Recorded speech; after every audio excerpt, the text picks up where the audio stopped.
जरा सोचिए, अगर समुद्र के बीच खड़ा भारत का कोई युद्धपोत एक ही समय में कई ब्रह्मोस मिसाइलें दाग दे और वो मिसाइलें दुश्मन के जहाजों को कुछ ही मिनटों में तबाह कर दे, तो कैसा नजारा होगा।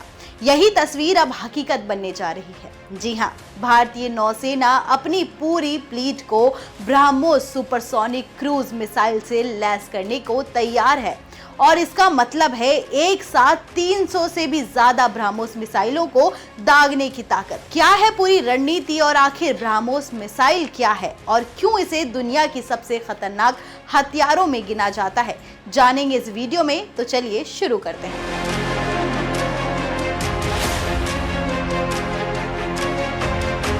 नमस्कार, आप देख रहे हैं ONOG न्यूज और मैं हूं आपके साथ मुस्कान। पाकिस्तान के खिलाफ हुए ऑपरेशन सिंदूर के बाद ब्रह्मोस मिसाइल का प्रहार देख दुनिया इसकी कायल हो गई है।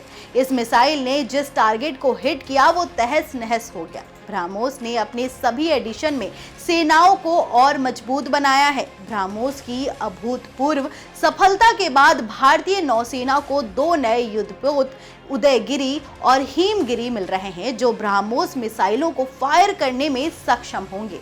ब्रह्मोस मिसाइल भारत और रूस की संयुक्त परियोजना है और इसकी सबसे बड़ी ताकत है इसकी स्पीड।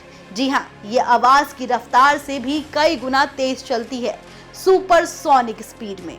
यही वजह है कि दुश्मन चाहे कितनी भी एडवांस रडार या डिफेंस सिस्टम क्यों ना लगा ले, ब्रह्मोस को पकड़ पाना लगभग नामुमकिन है।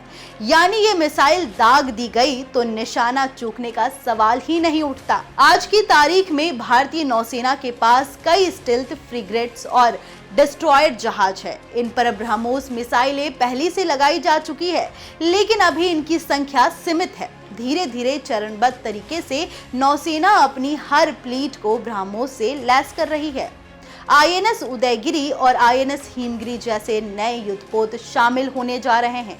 ये दोनों अत्याधुनिक तकनीकों से लैस है और इसमें ब्रह्मोस मिसाइल भी तैनात है। इन युद्धपोतों की खासियत ये है कि ये रडार से लगभग अदृश्य यानी कि स्टिल्थ टेक्नोलॉजी वाले हैं। इनमें एडवांस सोनार सिस्टम है जो पानी के अंदर दुश्मन की हलचल पकड़ लेता है। साथ ही इनमें हेलीकॉप्टर हैंगर भी है ताकि समुद्री मिशन के दौरान हेलीकॉप्टर भी साथ उड़ान भर सके। और जब इन पर ब्रह्मोस जैसी मिसाइल लगी हो तो ये चलते फिरते दुर्ग की तरह बन जाता है। इन नए शामिल किए गए युद्धपोतों के साथ भारतीय नौसेना के पास अब कुल 14 गाइडेड मिसाइलें स्टिल्थ फ्रिगेट हो गए हैं। हर एक फ्रिगेट में 8 vertical launch BrahMos anti-ship missile launcher लगे हैं। तलवार क्लास युद्धपोत 2003 से भारतीय नौसेना का हिस्सा बने हैं और वर्तमान में 6 जहाज सर्विस में हैं। इनमें से 4 को ब्रह्मोस मिसाइल से लैस किया गया है, वहीं बाकी 2 पर अभी भी काम चल रहा है। इसके अलावा आपको बता दूं कि 2016 में भारत रूस समझौते के तहत 4 नए तलवार क्लास युद्धपोत बनाए जा रहे हैं। रूस में बने तुलिश और तमाल को नेवी में शामिल किया जा चुका है। बाकी 2 जल्द ही नौसेना में शामिल होंगे।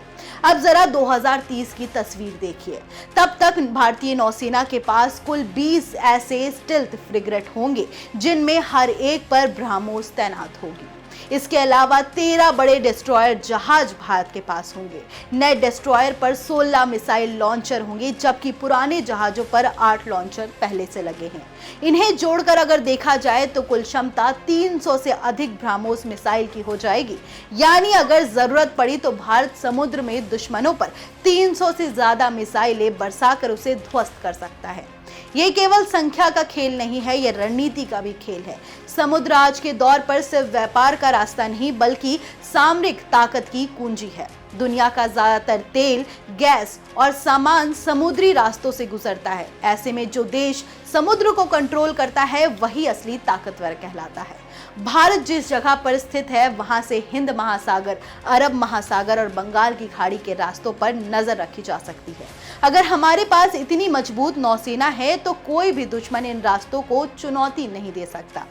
ब्रह्मोस की तैनाती भारत की सी डिनाइल स्ट्रैटेजी को भी मजबूत करेगी। जी हाँ, मतलब अगर कोई भी दुश्मन हमारे क्षेत्र में घुसपैठ करता है तो हम उसे समुद्र से ही बाहर धकेल सकते हैं। और यही नहीं, भारत की ये ताकत सिर्फ रक्षा के लिए नहीं बल्कि संदेश भी है कि हम समुद्र में भी किसी आक्रामकता का मुंहतोड़ जवाब देने में सक्षम हैं। इसके अलावा इस पूरी योजना का एक और बड़ा पहलू है आत्मनिर्भर भारत। आईएनएस उदयगिरी और हिमगिरी जैसे कई जहाज भारत में ही बनाए गए हैं। ब्रह्मोस मिसाइल का उत्पादन भी देश में हो रहा है, यानी भारत न केवल अपनी नौसेना को ताकतवर बना रहा है बल्कि रक्षा निर्माण में भी आत्मनिर्भर हो रहा है। आप ये भी जान लीजिए कि ब्रह्मोस सिर्फ नौसेना की सीमित नहीं है, इसे थल सेना और वायुसेना दोनों इस्तेमाल करते हैं। वायुसेना के सुखोई 30 MKI लड़ाकू विमान ब्रह्मोस को हवा से दाग सकते हैं, जबकि थल सेना के पास जमीन से ही लॉन्च करने की क्षमता है। यानी ये मिसाइल भारत की तीनों सेनाओं के लिए एक गेम चेंजर है। अगर हम भविष्य की बात करें तो भारत ब्रह्मोस का हाइपरसोनिक वर्जन भी विकसित कर रहा है। इसका मतलब ये होगा कि मिसाइल की स्पीड और बढ़ेगी और दुश्मन के लिए उसे रोक पाना बिल्कुल असंभव होगा। ऐसे में 2030 तक भारत सिर्फ समुद्र में नहीं बल्कि थल और आकाश में भी अजय ताकत बनकर उभरेगा। तो कुल मिलाकर नौसेना की इस नई योजना का असर सीधा सीधा हमारी सुरक्षा पर पड़ेगा। चाहे चीन हो या पाकिस्तान हो या फिर इंडो पैसिफिक क्षेत्र की कोई भी ताकत हो, भारत अब किसी से कम नहीं रहेगा। और सबसे खास बात, ये ताकत सिर्फ युद्ध के लिए नहीं बल्कि शांति बनाए रखने के लिए भी है। जब दुश्मन जानता है कि भारत के पास इतनी मजबूत क्षमता है तो वो हमला करने की हिम्मत नहीं करेगा। यही है असली डिटरेंस पावर। तो 2030 का भारत सिर्फ जमीन पर नहीं बल्कि समुद्र में भी महाशक्ति बनकर उभरेगा और इस पूरी कहानी का हीरो होगा ब्रह्मोस। आपको क्या लगता है, 300 से ज्यादा ब्रह्मोस वाली नौसेना दुनिया में भारत की साख को कहां तक ले जाएगी? अपनी राय कमेंट में जरूर बताइए और अगर वीडियो अच्छा लगा हो तो इसे लाइक करें, शेयर करें और चैनल को सब्सक्राइब करना बिल्कुल भी ना भूलें। मिलते हैं अगली वीडियो में, तब तक के लिए धन्यवाद।